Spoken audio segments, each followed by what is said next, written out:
সুপ্রিয় শ্রোতা বন্ধুরা, কেমন আছেন সবাই? নিশ্চয়ই ভালো। আজকে আপনারা শুনতে চলেছেন লেখক মঞ্জিন সেনের ছোট গল্প সাহেব কুঠি। এটা কিন্তু ভূতের গল্প। যারা ভয়ের গল্প পছন্দ করেন, আজকের আয়োজনটি তাদের জন্য।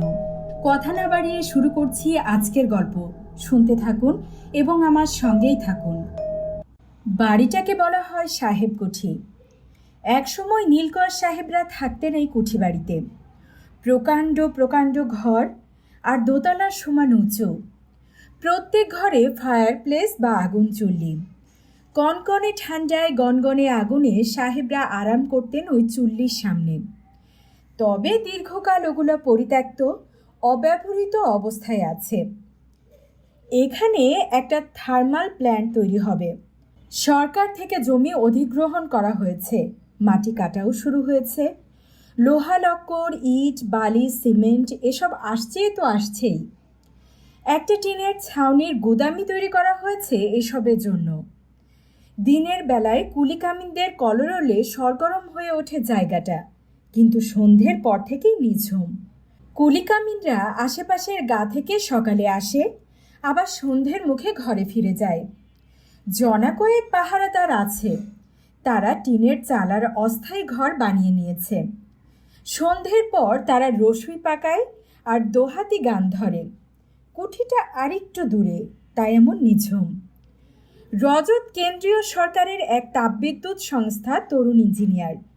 ওই সংস্থার ওপরেই ভার পড়েছে এই থার্মাল প্ল্যান্ট বানানোর। আসল কাজ শুরু হতে দেরি আছে, তাই প্রাথমিক তদারকির জন্য ওকে পাঠানো হয়েছে। ধুধু প্রান্তরের মধ্যে এই কুঠিটাই একমাত্র দালান বাড়ি। এখানেই আপিস হবে। বড় সাহেবরা এসে থাকবেন। এসব ব্যবস্থা করার জন্যই এসেছে রজত। সেই সঙ্গে ওকে সাইটেও থাকতে হচ্ছে সারাদিন। সেখানকার কাজকর্ম দেখতে হচ্ছে। এত বড় বাড়িতে একা ওর গা ছমছম করে। রজত কলকাতার ছেলে। অত দালান কোঠা, বিজলিবাতি, বাস, ট্রাম আর জনারণ্যে ভূতের চিন্তা কখনো মাথায় আসেনি। কিন্তু এখানে এই নিঝুম পুরীতে সেটাই যেন মাথা চাড়া দিয়ে উঠতে চায়। পাশের গা থেকে একজনকে ও নিজের কাছে এনে রেখেছে। দুবেলা রান্না করে দেয়, রাত্রে থাকে। এজন্যই তার রক্ষে। লোকটির নাম হাসান আলী। বয়স বেশি নয়, তবে লোকটা কিন্তু রাঁধে ভালো। বিশেষ করে কষা মাংস দারুণ রাঁধে। পরোটা আর মাংস শীতের রাতে দারুণ জমে যায়। হাসানের মুখে রজত শুনেছে অনেক আগে এখানেই ওদের জমি বাড়ি ছিল। নীলকর সাহেবরা নীল চাষের জন্য এখানকার জমি অন্যায়ভাবে দখল করেছিল। আরও অনেকের সঙ্গে পৈতৃক জমি ছেড়ে চলে যেতে হয়েছিল ওর নানাকে। এই জমির দখল নিয়ে নীলকর সাহেব আর তাদের লাঠিয়ালদের সঙ্গে গ্রামবাসীদের কম লড়াই হয়নি। অনেক নিরীহ লোক মারা গিয়েছিল লেঠেলদের হাতে। তা নিয়ে কলকাতার একটা কাগজে নাকি খুব লেখালেখি হয়েছিল। হাসান ওর বাবার মুখে শুনেছে একজন সাহেব পাদ্রী নীলকর সাহেবদের অত্যাচারের বিরুদ্ধে এখানে এসে কথা বলেছিলেন। রজতের পড়াশোনার ঝোঁক ছোটবেলা থেকেই। ও বুঝেছিল হাসান হরিশ মুখুজ্জের হিন্দু প্যাট্রিয়ট আর পাদ্রী লং সাহেবের কথা বলছে। মাসখানেক কেটে গেল। কয়েকদিন পরেই শুরু হবে রমজান। হাসানকেও রোজা রাখতে হবে। ও অবশ্যই রজতকে আশ্বস্ত করে বলল ওর খাওয়া দাওয়ার সব ব্যবস্থা ওই করে দেবে, কোনো চিন্তা নেই। আরও 4-5 দিন কেটে গেল। সেদিন রাত্রিরে রজত বিভূতিভূষণ বন্দ্যোপাধ্যায়ের আরণ্যক বইটা পড়ছিল। বইটা ও আগেও পড়েছে, কিন্তু কখনো পুরনো হয় না। রাত প্রায় 10টা। হঠাৎ বাইরে থেকে ভেসে আসা একটা কাতর ধ্বনি ও শুনে চমকে উঠল। সাহেব, সাহেব! আর্তকণ্ঠে কেউ যেন ডাকছে। কুঠি বাড়িটা যেমন বড় তেমন অনেকটা জমি নিয়ে। চারপাশে ইটের পাঁচিল। নীলকর সাহেবরা নিজেদের নিরাপত্তার কথা ভেবে কুঠির চারপাশে উঁচু পাঁচিল আর মজবুত লোহার গেট বসিয়েছিল। সেই পাঁচিল এখন ভেঙে পড়েছে।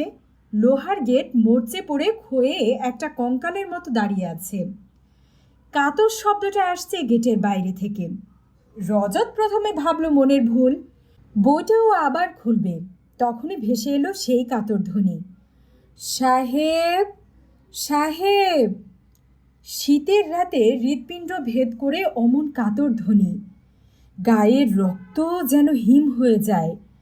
প্রথম ধাক্কাটা সামলে রজত আশ্চর্য হয়ে ভাবল, এত রাতে কে ডাকছে, কাকেই বা ডাকছে, এখানে সাহেব কোথায়? হাসান কাজকর্ম সেরে ঘুমিয়ে পড়েছে। গতকাল রাতের আকাশে রমজানের চাঁদ দেখা গেছে। আজ থেকে শুরু হয়েছে রোজা। সেই অন্ধকার থাকতে উঠে পান্তা ভাত খেয়েছিল, তারপর সারাদিন নির্জলা উপবাস। সূর্যাস্তে আজান শেষ হবার পর নিজের জন্য রান্না চাপিয়েছিল। 1 মাস চলবে এই কৃচ্ছ সাধন। তাই ওকে আর জাগালো না রজত। 3 ব্যাটারির টর্চটা নিয়ে বেরিয়ে পড়ল। বাইরে আলো ফেলে কাউকে চোখে পড়ল না। শব্দটাও বন্ধ হয়ে গেছে। ব্যাপারটা কি? রজত গেটের দিকে এগিয়ে গেল। না, গেটের বাইরে কেউ নেই তো। চারিদিকে ও আলো ছড়ালো, কিন্তু কাউকে দেখতে পেল না। চিন্তিত মুখে ও ঘরে ফিরে এলো। ঘরে এসে ঢুকেছে এমন সময় আবার সেই কাতর আর্তনাদ, সাহেব, সাহেব।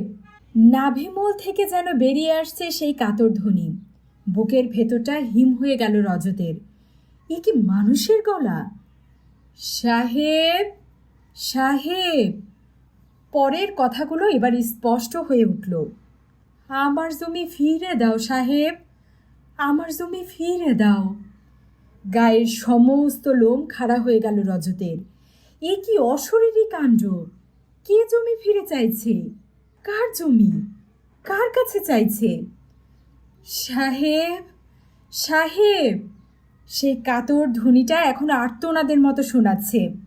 সব কিছু হারিয়ে কেউ যেন হাহাকার করছে। রজত আর পারল না। দোকানে হাত চাপা দিয়ে আতঙ্কগ্রস্তের মতো বসে রইল। তারপর একসময় থেমে গেল সেই আর্তনাদ। রজত ঘড়ি দেখল, রাত 12টা। পরদিন সকালে হাসানকে ব্যাপারটা বলল। হাসান সব শুনে অবাক। ও অঘরে ঘুমিয়েছে, কিছুই শোনেনি। কাজের মধ্যে দিয়ে দিনটা কেটে গেল। রাত্রে খাওয়া সেরে আজও আরণ্যক বই নিয়ে বসেছে রজত। গতকালের মতো আজও ঘুমিয়ে পড়েছে হাসান। সারাদিন উপবাসের পর ও ক্লান্ত থাকে, তারপর খাটাখাটুনিও তো আছে। রাত্রে খাবার পর আর জেগে থাকতে পারে না, শোবার সঙ্গে সঙ্গেই ঘুম। হঠাৎ চমকে উঠল রজত। সাহেব, সাহেব। আবার সে কাতর ধ্বনি যেন খান খান করে দিল রাতের নিস্তব্ধতা। সাহেব, সাহেব। ফিরে দাও, ফিরে দাও আমার জমি। কথাগুলো আজ খুব স্পষ্ট, যেন এক বয়স্ক মানুষ কেঁদে কেঁদে কাতর প্রার্থনা করছে। ফিরে চাইছে তার জমি। আজও রজত টর্চ নিয়ে বেরিয়ে পড়ল, কিন্তু গেটের বাইরে কাউকে দেখতে পেল না। ও যতক্ষণ বাইরে দাঁড়িয়েছিল ততক্ষণ সেই বিলাপ ধ্বনি আর শোনা গেল না। রজত ঘরে ফিরে এলো, আর সঙ্গে সঙ্গে শুরু হলো সেই কাতর আবেদন। এ বিলাপ যে মানুষের নয় সে বিষয়ে আর কোনো সন্দেহ নেই ওর মনে। অতৃপ্ত এক অশরীরী আত্মার বিলাপ। ও এখানে এসেছে মাসখানেক। এতদিন এই বিলাপ শোনেনি, মাত্র গতকাল থেকে শুনতে পাচ্ছে।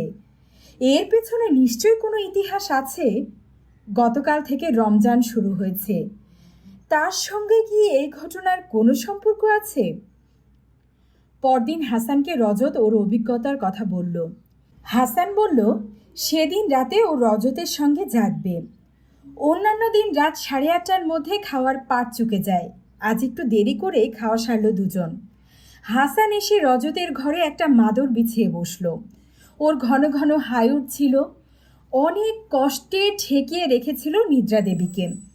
ঠিক 10টার সময় শোনা গেল সেই কাতর বিলাপ। সাহেব, সাহেব। আমার জমি ফিরে দাও সাহেব, আমার জমি ফিরে দাও। হাসানের 2 চোখ বিস্ফোরিত, থর থর করে কাঁপছে শরীর। কাঁপা কাঁপা গলায়ও বলল, বাবু, এ মানুষ নয়, শয়তান। রাত 12টার পর আর শোনা গেল না সেই কণ্ঠস্বর। পরদিন হাসান সকালে ছুটি নিয়ে ওর গ্রামে গেল। সন্ধ্যার আগেই অবশ্যই ফিরে এলো। রাত্রে খাওয়া দাওয়ার পর ও রজতকে বলল, বাবু, আমি বাড়ি গিয়েছিলাম কেন জানেন? আমার নানার বয়স 90, এখনো হেঁটে চলে বেড়ায়। আমি আপনাকে বলেছিলাম একসময় এখানে আমাদের জমি জমা ছিল, সাহেবরা নীল চাষের জন্য তা কেড়ে নিয়েছিল। নানা সেই সময় আরও অনেকের সঙ্গে সাহেবদের লেঠেলদের সঙ্গে লড়াই করেছিল। ওস্তাদ লেঠেল ছিল আমার নানা। শুনেছি এত জোরে লাঠি ঘোরাতো যে একটা ঢিলও তার গায়ে লাগানো যেত না। বেশ কয়েকজন পাইক বড়কন্দাজ ঘায়েল হয়েছিল আমার নানার হাতে। সাহেবরা তাকে ধরে ফাঁসিতে ঝোলাবার অনেক চেষ্টা করেছিল, কিন্তু নানা এমন জায়গায় লুকিয়েছিল কেউ তার হদিশ পায়নি। নানাকে আমি এখানকার কথা বলেছিলাম। আমার মনে হয়েছিল নানাই আমার প্রশ্নের জবাব দিতে পারবে। পুরনো দিনের মানুষ তো, তাই হ্যাঁ, আমি জবাব পেয়ে গেছি। বলি শুনুন। হাসান যা বলল তা হলো, নীলকরদের অত্যাচারের আগে ওখানে একটা বর্ধিঞ্চু গ্রাম ছিল। সবার পেশায় ছিল চাষাবাদ। কম বেশি সবারই জমি ছিল, আর ছিল শান্তি। মুসলমান প্রধান গ্রাম, সুখে দুঃখে একে অপরের পাশে দাঁড়াতো। রহমত আলী ছিল ওই গ্রামেরই একজন নিরীহ ধর্মপ্রাণ মানুষ। কয়েক বিঘা জমির মালিক, বিবি আর বাচ্চা কাচ্চা নিয়ে ওর ছিল সুখের সংসার। ওর জমিতে যেন সোনা ফলতো। লোকে বলতো ওর হালে জাদু আছে। নীলকর সাহেবরা এসে ভালো ভালো জমিতে জোর করে দাদন ধরিয়ে দিল। বলল নীল ছাড়া অন্য কিছু চাষ চলবে না ওসব জমিতে। রহমতের জমিও তার মধ্যে পড়েছিল। গায়ের মানুষ এই অন্যায় জুলুমের বিরুদ্ধে সরকারের কাছে নালিশ জানালো, কিন্তু তাতে কোনো ফল হলো না। তারা বলল জান দেব তবু নীল চাষ করব না। সাহেবরা অত্যাচার শুরু করলো। জমি জমা মিথ্যা অজুহাতে কেড়ে নিতে শুরু করলো। তাদের অত্যাচারে গায়ের লোক পালিয়ে গেল। নীলকরদের বিরুদ্ধে শুরু হয়ে গেল লড়াই। সাহেবরা বলল বিদ্রোহ। রহমত ছিল শান্ত প্রকৃতির মানুষ। সে গ্রাম ছেড়েও পালালো না, বিদ্রোহেও যোগ দিল না। সে সাহেবদের কাছে ধর্ণা দিয়ে পড়ল।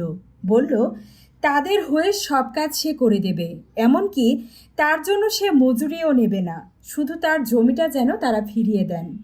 খুব কাকুতি মিনতি করেছিল রহমত। নীলকর সাহেব ছিলেন দুজন বড় সাহেব আর ছোট সাহেব। বড় সাহেব ওর কাকুতি মিনতিতে একটু নরম হয়েছিলেন, কিন্তু ছোট সাহেব ছিলেন মাতাল আর নিষ্ঠুর। তিনি কিছুতেই রাজি হলেন না। মত্ত অবস্থায় একদিন তিনি রহমতকে এমন লাথি মারলেন যে পড়ে গিয়ে তার কপাল কেটে রক্ত বেরিয়েছিল। ছোট সাহেব সেই অবস্থায় পাইকদের দিয়ে তাকে কুঠি থেকে বার করে দিয়েছিলেন। আরজি জানাবার জন্য ওখানেই গিয়েছিল রহমত। তারপর থেকে প্রত্যেক রাত্রে রহমত আসতো। গেটের বাইরে দাঁড়িয়ে কাতর কণ্ঠে ওর জমি ফেরত চাইত। এদিকে না খেতে পেরে ওর দুটো বাচ্চা মারা গেছে, বিবিও বিছানা নিয়েছে। রহমতের কিন্তু কোনো দিকে কোনো ভ্রুক্ষেপ নেই। নাছোড় বান্দার মতো সে রোজ রাত্রে এসে জমি ফেরত চাইত। সাহেবদের ঘুমের ব্যাঘাত হতে লাগলো।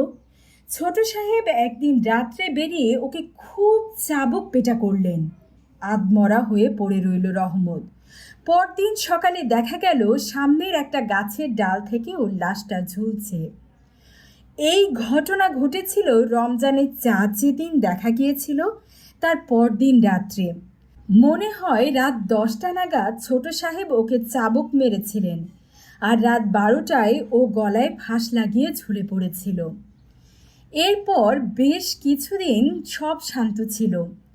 আবার এলো রমজান, আকাশে চাঁদ দেখা দিল। আর তার পরদিন রাত 10টায় কুঠিবাড়ির বাইরে শোনা গেল রহমতের আকুতি কাকুতি। সাহেব, আমার জমি ফিরে দাও সাহেব। রমজানের গোটা মাস ঘটল এই ঘটনা। কুঠির পাইক বড় কন্তাজদের অনেকেই ভয়ে চাকরি ছেড়ে পালিয়ে গেল। ছোট সাহেব নাকি বদ্ধ উন্মাদ হয়ে গিয়েছিলেন। রহমতের বিলাপ শুরু হলেই তিনি চাবুক নিয়ে বেরিয়ে পড়তেন আর শূন্যে আছড়াতেন। মুখ দিয়ে ছোটাতেন গালিগালাজের ফোয়ারা। তাকে বিলাতে এক পাগলাগারোতে পাঠানো হয়েছিল। ওই ঘটনা কেমন করে যেন জানাজানি হয়ে গিয়েছিল। হিন্দু প্যাট্রিয়ট কাগজে ওই সাহেবদের বিরুদ্ধে খুব লেখালেখি হয়েছিল। পাদ্রী লং সাহেবও এই নিয়ে ছোট লাট উইলিয়াম গ্রের কাছে দরবার করেছিলেন। বড় সাহেব শেষ পর্যন্ত রহমতের বউকে ক্ষতিপূরণ হিসাবে অনেক টাকা দিয়ে তবে পার পেয়েছিলেন। তবে তিনিও বেশি দিন এখানে টিকতে পারেননি। প্রত্যেক রমজানের সময় একটা মাস রহমতের আত্মার বিলাপে তিনি অস্থির হয়ে পড়েছিলেন। শেষ পর্যন্ত আরেকজন নীলকর সাহেবের কাছে জলের দামে সব বেচে এই দেশ ছেড়ে তিনি চলে গিয়েছিলেন। কিন্তু মজা হলো, পরেশ সাহেবকেও সেই একই পরিস্থিতির মুখোমুখি হতে হয়েছিল।